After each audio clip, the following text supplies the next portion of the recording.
learners, I welcome you all to my YouTube channel, and it would mean a lot to me if you spare a second and subscribe to my channel and hit the bell icon. This is Anshi Agarwal, and in today's video I am going to continue with the explanation of same chapter, the story of village Palampur. So let's start with the video. Now the topic which we had left yesterday is farming in Palampur. So let's start from there. Farming in Palampur. Now today I will explain you that how the farming in Palampur has been done. Palampur में किस type से farming होती है, किस तरीके से farming होती है, वहाँ पे हर चीज़ का क्या प्रोसेस है. Now the first point under the heading of farming in Palampur is land is fixed. So here we will talk about how land is fixed here. Farming is the main production activity in Palampur. So as we all know that the main production activity of the Palampur village is the farming. जैसा कि हम सब जानते हैं कि पालमपुर की जो main activity है वो फार्मिंग है.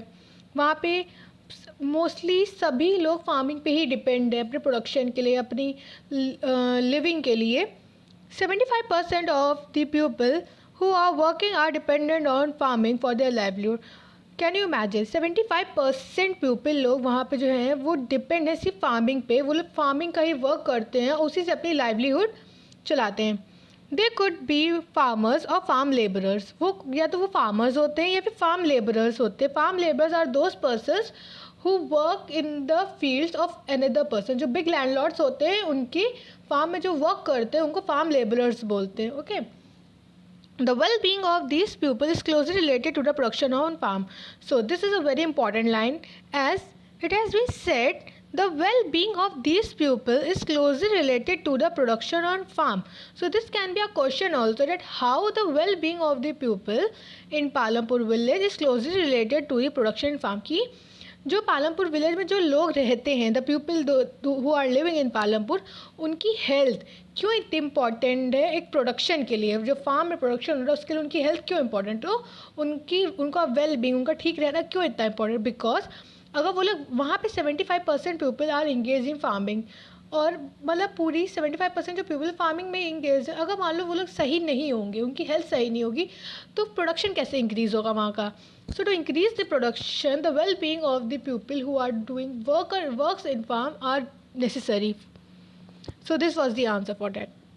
But remember that there is a basic constraint in raising farm production. सो अब वहाँ पे कोई एक बेसिक कॉन्स्टेंट, एक बेसिक चीज़ आई है जिसके लिए फार्म का प्रोडक्शन इंक्रीज़ होना बहुत ज़रूरी है. एक बहुत बेसिक सी चीज़ है. वो क्या है? Land area under cultivation is practically fixed. तो लैंड एरिया, जो लैंड का एरिया है कल्टीवेट करने के लिए, जो जितना लैंड मिल रहा है वो फिक्स्ड है वहाँ पे सबका. मतलब सबको बराबर का ही लैंड मिलेगा, किसी को कम या ज़्यादा नहीं मिलेगा. सो बट वहाँ ऐसा कुछ होगा, ऐसा सिस्टम.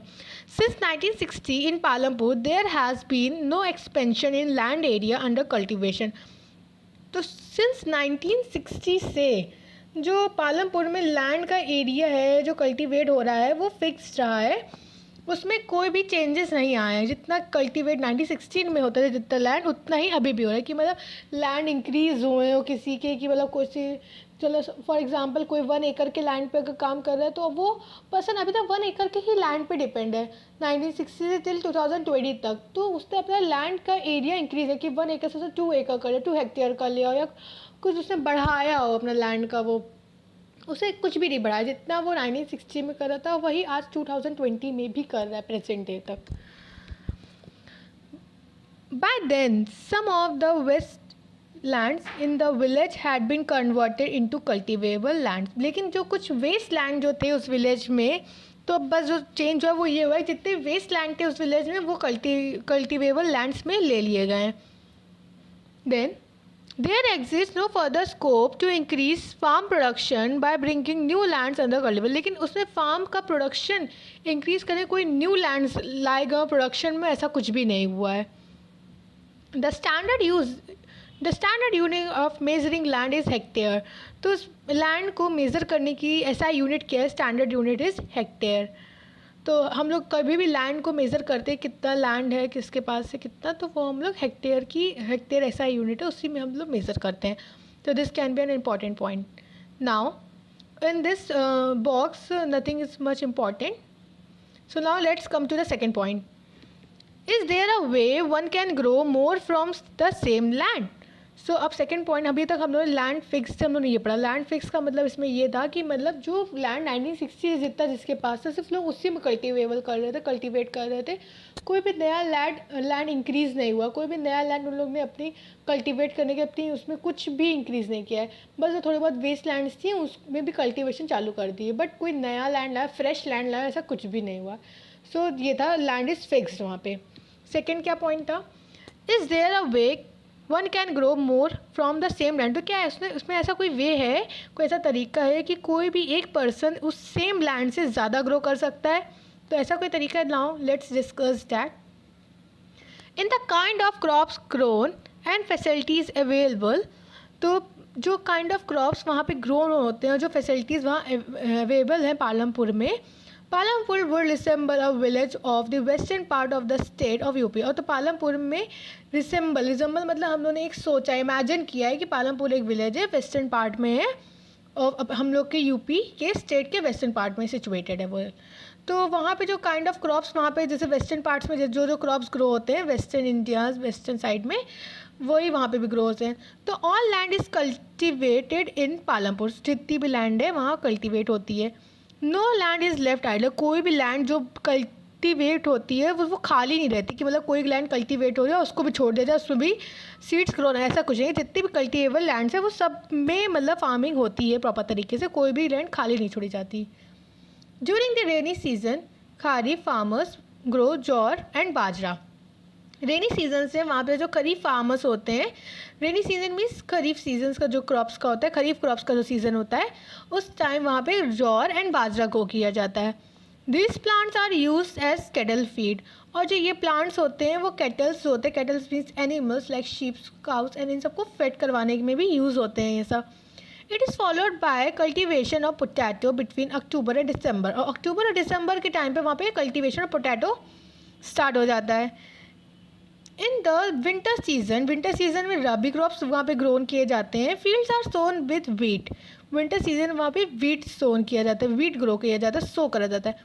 सो अभी तक हम लोग को कितने क्रॉप्स मालूम पड़े वहाँ पे फुल सीजन में 1 ईयर में कितने क्रॉप्स ग्रो होते हैं? 4 types of crops, jowar, bajra, potato and wheat. Then from the wheat produce farmers keep enough wheat for their family's consumption and sell the surplus wheat at the market at Raiganj. तो उसके बाद वो लोग जो वीट प्रोड्यूस करते हैं उसका जो सरप्लस बचता है, पहली बात तो उसमें उन्होंने जो वीट पहले उन्होंने प्रोड्यूस किया उसमें से पहले अपनी फैमिली के लिए रखेंगे पूरा 1 ईयर तक के लिए, पूरे एक सीज़न के लिए अपनी फैमिली के लिए बचा के रख लेते हैं अपने पास वीट. और फिर उसके बाद जो वीट बच जाता है, जो सरप्लस में होता है, एक्स्ट्रा वीट जो होता है, जो प्रॉफिटेबल वीट तो जो मतलब जितना ग्रो होना चाहिए था उससे ज़्यादा जो ग्रो हो जाता है, तो वो वाला वीट क्या हो जाता है, वाला वीट रायगंज जो है वहाँ पे जाके सेल कर देते हैं लोग. देन जो रायगंज के मार्केट्स हैं वहाँ पे जाके सेल कर देते हैं. A part of land area is also devoted to sugar cane which is harvested once in. और कुछ पार्ट्स ऑफ लैंड हैं जहाँ पे शुगर केन भी ग्रो किए जाते हैं कुछ पार्ट्स में, और वो पूरे ईयर में सिर्फ एक बार होता है. Sugarcane is a raw form और as jaggery is sold to traders in Shahpur. और या तो शुगर केन को 2 तरीके से ये लोग सेल करते हैं, या तो उसके रॉ फॉर्म में शुगर केन की ही फॉर्म में उसको सेल कर देते हैं, या फिर शुगर केन से वो लोग जागरी बनाते हैं. जागरी मीन्स गुड़ बनाते हैं उसके बाद उसको शाहपुर में जाके सेल कर देते हैं, शाहपुर जो विलेजेस है वहाँ के ट्रेडर्स को. The main reason why farmers are available to grow 3 different crops in a year in Palampur is due to the well developed system of irrigation. तो इसके पीछे रीज़न क्या है, वो लोग इसके पीछे क्या रीज़न है कि जो ये फार्मर्स हैं 3 डिफरेंट टाइप्स ऑफ क्रॉप्स एक सीज़न में ग्रो कर लेते हैं. द रीज़न इज़ दैट क्योंकि वहाँ पे well developed of irrigation system है, वहाँ पे इरीगेशन करने के लिए, फार्मिंग करने के लिए बहुत अच्छे सिस्टम्स वहाँ पे अवेलेबल हैं. Then electricity came early in Palampur. Electricity तो काफ़ी टाइम पहले ही पालमपुर में आ गई थी. Its major impact was to transform the system of irrigation. और इलेक्ट्रिसिटी की वजह से भी काफ़ी ट्रांसफॉर्मेशन मीन्स चेंजेस हुए हैं टाइम टू टाइम पालमपुर में। फॉर एग्जांपल पहले वहाँ वेल्स यूज़ होते होंगे इरीगेट करने के लिए, अब उन्होंने वहाँ पे इलेक्ट्रिक ट्यूबवेल्स सेटअप कर लिए, because as they got electricity उनको मिली, तो उन्होंने वेल्स से ट्रांसफॉर्म करके ट्यूबवेल्स पे आ गए, वो भी then to electric tubewells they had started. और अब उन लोगों को रेन के ऊपर डिपेंड भी नहीं होना पड़ता है, इस पीछे की रेन होगी तब उन लोग पास मतलब इनफ वाटर रहता है अपने वर्क के लिए, इरिगेशन करने के लिए। Persians wheels were till then used by farmers to draw water from the wells and irrigate small wells। तो पहले पर्शियंस व्हील्स होते थे, वो यूज़ किए जाते थे कि मतलब पानी वेल से खींच के निकालो और फिर जाओ फिर फील्ड्स में डालो। And people saw that the electric run tubewells could irrigate much larger areas of land more effectively। फिर उसके हम लोगों ने देखा कि नहीं, जो इलेक्ट्रिक ट्यूबवेल्स होते हैं वो लोग ज़्यादा पानी ला सकते हैं और कम टाइम में पूरी फील्ड्स में वाटर इरिगेट करने के लिए इफ़ेक्टिवली एंड एफिशिएंटली मिल जाता है वहाँ पे। सो इसलिए उन्होंने ट्रांसफॉर्मेशन किया इलेक्ट्रिक वेल्स पे आ गए। The first few tube wells were installed by the government. पहले तो कुछ ट्यूबवेल्स जब न्यू आए थे तब वहाँ पे गवर्नमेंट ने इंस्टॉल करवाए थे। Soon however farmers started setting up private tubewells. इसका प्राइवेट ट्यूबवेल सेट्स अपने मतलब हर फील्ड्स में फार्मर अपने प्राइवेट ट्यूबवेल सेटअप करके मतलब जब वो चाहें वो लोग उसको यूज़ कर सकते हैं, गवर्नमेंट से कोई वो उससे मतलब नहीं है। Soon, however, farmers as the result, by mid-1970, the entire cultivated area of 200 hectares was irrigated। तो 1970 में देखा गया कि पूरा 200 हेक्टेयर्स का एरिया इरीगेट हो गया था। 1970 में ये देखा गया था 200 hectare of area. You all can imagine how big it is. Not all villages in India have such high level of irrigation. तो जितने विलेजेस हैं इंडिया में वहाँ पे इतनी high level of irrigation available नहीं है। Apart from the riverine plains, coastal regions और in country are well irrigated. Apart from कौन कौन सी जगह पे अवेलेबल है, जहाँ पे रिवराइन मतलब जहाँ पे रिवर काफ़ी अच्छे हैं, रिवराइन प्लेन्स हैं, जहाँ पे कोस्टल इरीगेशन जो लोग रिवर की हेल्प से अपने फार्म से इरीगेट कर लेते हैं, या फिर कोस्टल रीजन है जहाँ पे, और coastal region means the area which is near the sea, तो वहाँ पे अच्छे से इरीगेशन हो जाती है। और या फिर जहाँ पे well developed system of irrigation जिन कंट्री में, तो वहाँ पे प्रॉब्लम्स नहीं होती हैं इतनी। In contrast plateau region such as the Deccan plateau have low level of irrigation. और अगर हम लोग देखा जाए तो डेक्कन प्लेट्यू में तो बिल्कुल ही मतलब there is shortage of water, तो वहाँ पे तो बहुत ही लो लेवल ऑफ इरीगेशन होती है। Of the total cultivated area in a country, a little less than 40% of the irrigated even today। तो अब कितना कल्टिवेट एरिया हो गया, 40% सिर्फ कंट्री में, लेस देन 40% हो गया है इरीगेटेड एरिया जो आज के टाइम पे। In the remaining area farming is largely dependent on, और अभी भी बहुत सारे एरियाज में फार्मिंग रेनफॉल पे डिपेंड है till 2020। To grow more than one crops on one piece of land during the year is known as multi-cropping। So it is a define of multi-cropping. Then it can be asked in question that what is multiple cropping. Then you have to give answer that when two or more crops are grown in the same piece of land is known as multiple cropping। तो मतलब जब एक land का piece हो, एक land हो जिसपे एक या एक से ज़्यादा क्रॉप ग्रो करे जा रहे हों एक ही टाइम में, it is known as multiple cropping. It is the most common way of increasing production on a given piece of land. और ये बहुत ही कॉमन वे है, इसकी वजह से प्रोडक्शन काफ़ी इंक्रीज होता है लैंड में। All farmers in Palampur grow at least 2 main crops. Many are growing potato as a third crop in the past 15 and 20 years. और सभी फार्मर्स 2 क्रॉप तो ग्रो करते ही हैं एक साथ, और बहुत से लोग तो 3 क्रॉप्स ग्रो करते हैं, और उसमें थर्ड क्रॉप होता है उनका पोटैटो। ये सब जो ग्रो सिस्टम हो रहा है ये लास्ट 15 to 20 ईयर्स से ऐसे चल रहा है वहाँ पालमपुर में। Let's discuss the following table. 1.1 shows the land under cultivation in India in units of million hectare plot on this graph provided you. What does the graph show? Discuss in class. So this you have to discuss in class. So यहाँ पे इस graph में आप लोग को years दिए गए हैं और किस ईयर में कितना लैंड कल्टीवेट हुआ है, कितना एरिया ऑफ लैंड कल्टीवेट हुआ है वो बताया गया। तो 1950-51 में था 129 मिलियन हेक्टेयर का, देन 1990 to 91 था 157। You all can see it has been increased. Then 2000 and 2001 में 156 था, थोड़ा सा कम हुआ बट ठीक है, इंक्रीज़ है। फिर इसके बाद ये 2011-12 तक ये कांस्टेंट रहा, उसके बाद देन फिर डिक्रीज़ हुआ थोड़ा सा 2012 एंड 13 में 155 हो गया, देन 13-14 में फिर इंक्रीज़ हुआ, देन फिर डिक्रीज़, मतलब ज़्यादा नहीं, बहुत थोड़ा बहुत इंक्रीज़ डिक्रीज़ चल रहा है, but it is you can see it is constant 157 तक से 155 पे ही कांस्टेंट ये अभी तक चल रहा है। 2015 तक का इसमें डेटा दिया गया है। In this book it has giving the data. It is an old data. It is given in the picture which I am showing. It has been given the old data. So in new books you all can see it is the data of 2014 and 15 till had given. इसमें भी constant ही दिखा रहे हैं 140 2010 and 11 तक.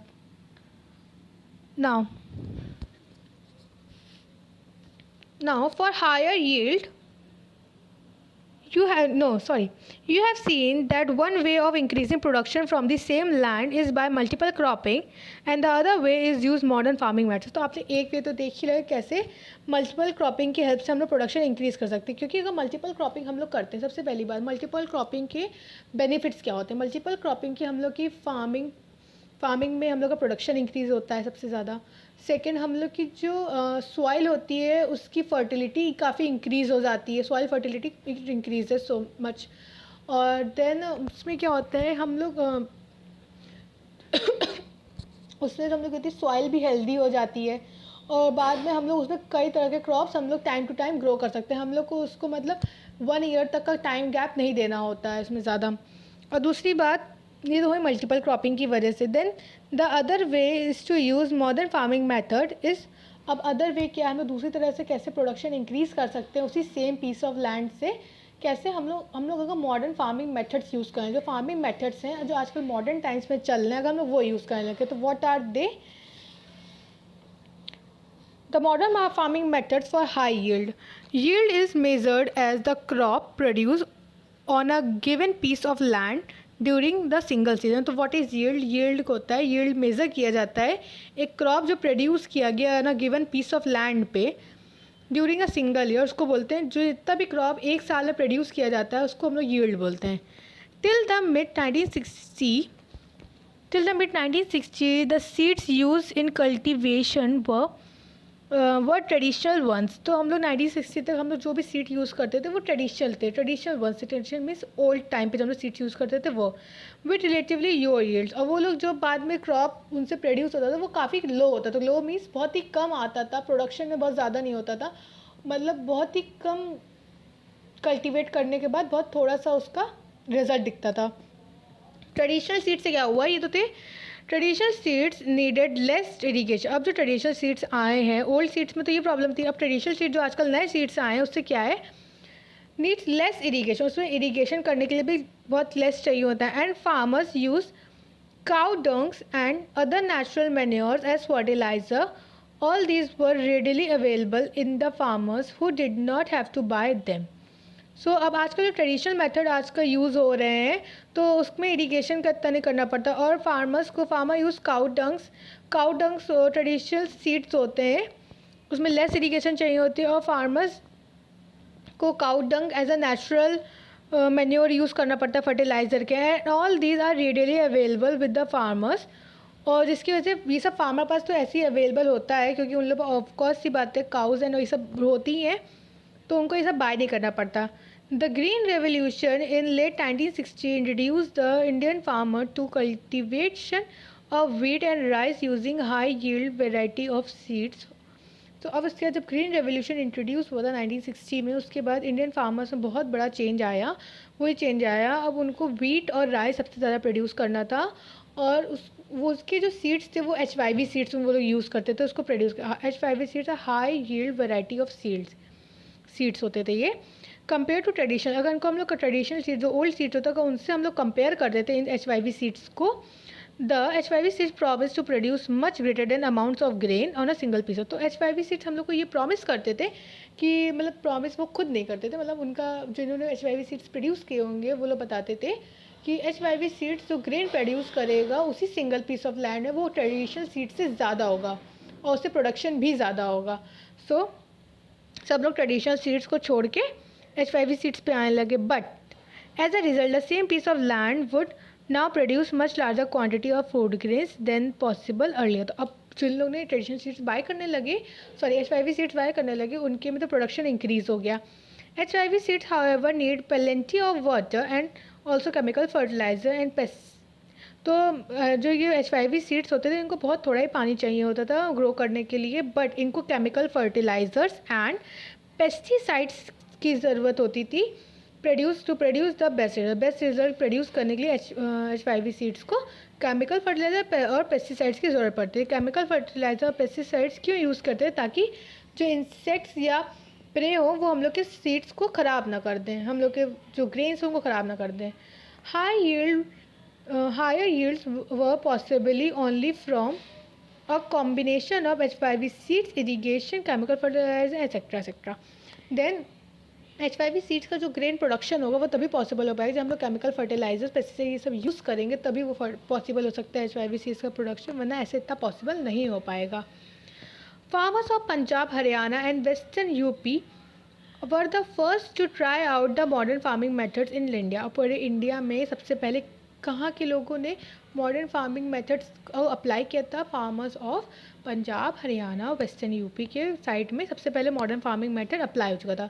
The farmer in these regions set up tubewells for irrigation. और इस reason में उन्होंने ट्यूबवेल्स भी सेटअप कर लिए थे, electric tube wells, and made use of वो लोग HYV सीड्स को भी यूज़ करने लगे थे, chemical fertilisers and pesticides in farm. अपनी फार्मिंग में केमिकल फर्टिलाइजर, पेस्टिसाइड्स, इंसेक्ट, सब कुछ ये लोग यूज़ करने लगे थे। Some of them bought farm machinery. और बहुत से लोग तो फार्मिंग करने के लिए मशीनरी, फार्म मशीनरी की रिक्वायरमेंट होती है, वो लोग बाय कर लाए थे। फॉर एग्जांपल क्या कि like tractors, threshers which made ploughing and harvesting fast. और वो लोग ट्रैक्टर्स ले आए थे, थ्रेशर्स ले आए थे, इसके बाद प्लॉइंग और हार्वेस्टिंग बहुत ईजिली और फास्ट वे में हो जाती थी। They were rewarded with high yields of wheat. और जितने हाई यील्ड्स ऑफ वील्ड होते थे उससे उन लोगों को रिवॉर्डेड किया जाता था, वीट्स बच जाता था वो उन लोग को दे दिया जाता था, मतलब दे नहीं दिया जाता था। वो लोग बाद में जब उनका प्रोडक्शन निकल के आता था तो वो लोग उस प्रोडक्शन बहुत ज़्यादा उनका इंक्रीज़ हो गया था उससे। In Palampur the yield of wheat growth from traditional varieties is 1300 kg। तो ट्रेडिशनल सीड से जो वीट प्रोड्यूस होता था वो 1300 kg था, और जो विद द HYV सीड से जो यील्ड प्रोड्यूस होता था वो कितना बड़ा, 3200 kg per hectare of land बढ़ गया। सोचो कितना, it is a double triple increment in the production of wheat, and there was a larger increase in the production of wheat. Farmers had now had greater amounts of surplus of wheat to sell. अब farmers के पास cell करने के लिए भी market में काफ़ी ज़्यादा वीट होता था। Now let us discuss this, you have to do yourself. Then it's third part is that will the land sustain? So land sustain, what is the meaning of sustaining? The sustaining of land, sustaination. So here it is mean कि land को हम लोग किस तरह use करना है और किस तरह हम लोग को फ्यूचर के लिए सही से उसको रखना है, क्योंकि फ्यूचर में उसकी फर्टिलिटी कम ना हो, फ्यूचर जनरेशन के लिए भी हम लोग को उसको कैसे सही करके रखना है। Because as we know land is are natural resources, it is not a man made resources. तो वो एक टाइम होगा जब वो डिप्लेस्ड हो जाएंगी, रिप्लेनिश्ड हो जाएंगी, ख़राब हो सकती है, तो उसको हम लोग कैसे सही रखें ताकि वो सस्टेन कर सकें। तो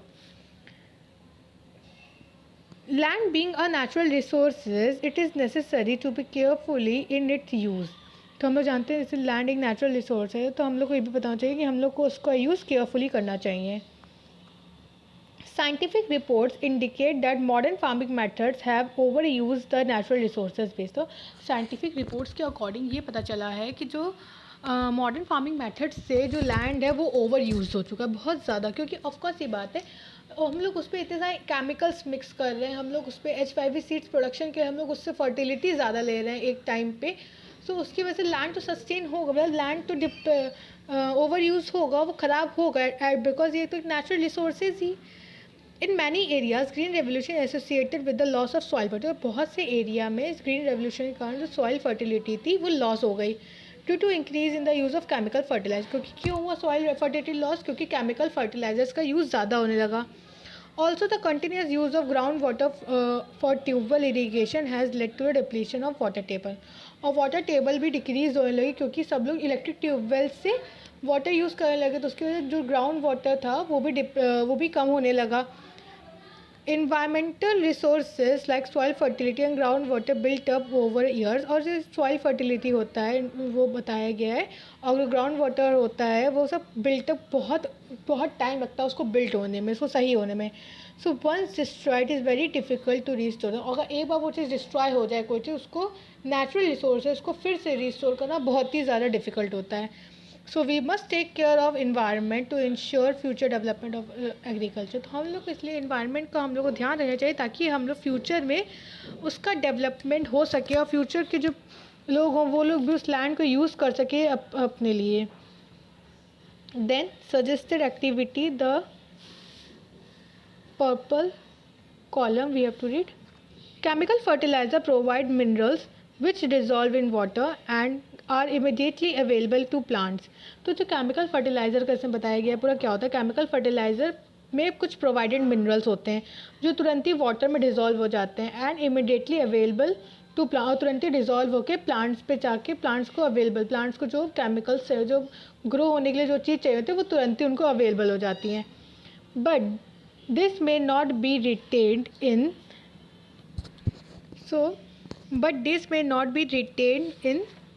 the soil for long। लेकिन ये जो चीज़ होती है ये सॉइल में काफ़ी टाइम तक रिटेन नहीं हो पाती है।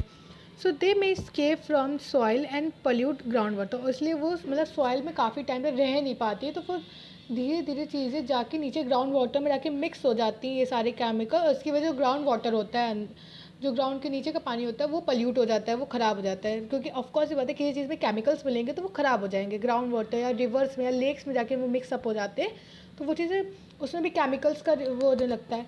Chemical fertilizer can also kill bacteria and other microbe organism in the soil. और केमिकल फर्टिलाइजर किस चीज़ में यूज़ होते हैं, वो जितने भी माइक्रोब्स या बैक्टीरिया होते हैं उसको भी वो किल कर देते हैं जो भी सॉइल में प्रेजेंट होते हैं। This means some time after the year use the soil will be less fertile than ever, क्योंकि उसके बाद अगर मान लीजिए बहुत कुछ माइक्रोब्स और जर्म्स ऐसे होते हैं बैक्टीरिया जो सॉइल फर्टिलिटी इंक्रीज़ करते हैं। एज अगर जो माइक्रोब्स फॉर एग्जांपल जो माइक्रोब्स कर्ड में प्रेजेंट होते हैं तो क्या दे आर नॉट हार्मफुल, वो हम लोग को तो हार्मफुल नहीं होते कहीं से भी। सो इसी तरह कुछ माइक्रोब्स कुछ बैक्टीरिया ऐसे होते हैं जो सॉइल के लिए ज़रूरी है, तो वो केमिकल फर्टिलाइजर उनको भी किल कर देते हैं, जिसकी वजह से सॉइल फर्टिलिटी बहुत ही ज़्यादा लॉस होती है, सॉइल फर्टिलिटी का बहुत ज़्यादा लॉस होता है। So the consumption of chemical fertiliser in Punjab is highest in the country. So this question can be asked, सबसे ज़्यादा केमिकल फर्टिलाइज़र कंजम्पशन कहाँ होता है, सबसे ज़्यादा केमिकल फर्टिलाइज़र कहाँ यूज़ होते हैं, तो पंजाब में होते हैं। अपनी कंट्री सबसे ज़्यादा पंजाब में होते हैं केमिकल फर्टिलाइज़र का use. The continuous use of chemical fertilizer has led to degradation of soil health. जो अब कंटिन्यूस यूज़ कर रहे हैं वो लोग केमिकल फर्टिलाइज़र का, इसलिए वहाँ की सॉइल बहुत ही ज़्यादा डिग्रेड हो चुकी है, सॉइल की फर्टिलिटी बहुत डिग्रेड हो चुकी है, वहाँ पे बेकार हो चुकी है। Punjab farmers are now forced to use more and more chemical fertilizer and other inputs to achieve the same production level। और इसी वजह से पंजाब के जो फार्मर्स हैं वो अभी भी बहुत से ज़्यादा केमिकल फर्टिलाइज़र यूज़ करते हैं और इनपुट्स ऐसे यूज़ करते हैं ताकि उनकी प्रोडक्शन लेवल इंक्रीज़ हो सके। This reason this means cost of cultivation is rising very fast. तो इसका मतलब जो कॉस्ट ऑफ कल्टिवेशन, जो कल्टिवेशन करने की कॉस्ट लग रही है वो बहुत ही ज़्यादा बढ़ती चली जा रही है आज के टाइम पे। Then now I will continue the chapter in next video, and the link of part 1 I will put in the description box so that you can see it all easily. And if you like my video then don't forget to like, share and comment on it. So thank you.